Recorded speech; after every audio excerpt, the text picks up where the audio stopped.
I personally get aggravated in a positive way just by the amount of sound coming out of our band. Like, 2 drummers and bass are very stimulating to me as a performer and will get me excited. We play off of each other and kind of go back and forth.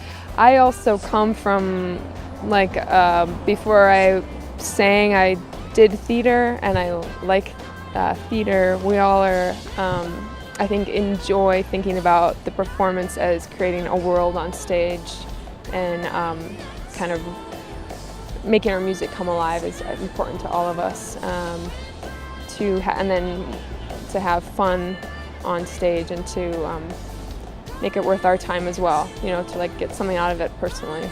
Police's music kind of marries that as well, because we have this conflict between sort of soft and smooth, with obviously very harsh and intense sounds from two drummers, and kind of some aggressive tones, fighting with musically fighting with softer tones, sweeter kind of sounding stuff. So I agree.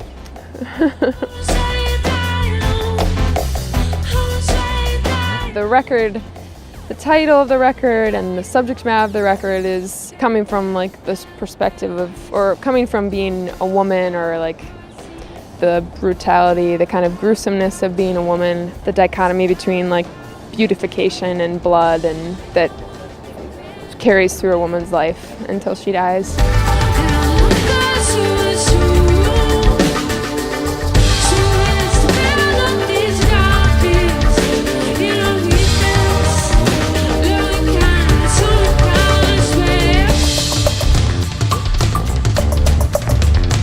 We were kind of put together by our producer, Ryan Olson. Him and Channy were writing tracks together, and they wanted to get a heavy-hitting rhythm team behind them, so they asked me to play bass and Ben and Drew to play the double drum kits.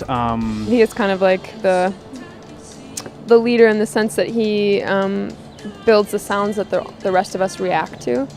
Justin Byrne has a studio outside of his home. Drew, our drummer, and Ryan Olson, the producer of Polica, they all grew up with Justin in Eau Claire. Longtime friend. Drew and Justin used to go watch Ryan's band Sled Napkin play in high school, and they're 14. So those guys have known each other for a long time, so it was just a pretty natural thing. A lot of our friends record there, and it's a really sweet kind of getaway outside of the city, the huge metropolis of Minneapolis. It's so busy that we just got to get away.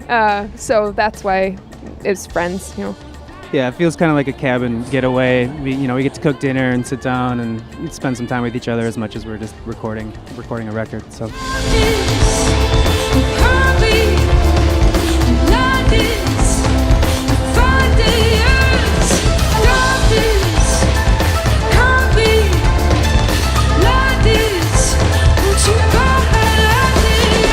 We're all influenced by, I think, really different music, and then we're also very much influenced by each other. Chris and I play off of each other a lot. If I lay down a vocal line onto a track, and then Chris lays bass over it, it'll often happen that I will re-record vocals based on what the bass and drums do on top of my vocals, and I'm kind of reacting back to them. So we are greatly inspired, I think, or largely inspired by each other, and by kind of this assembly line of reaction and kind of collaging off of each other.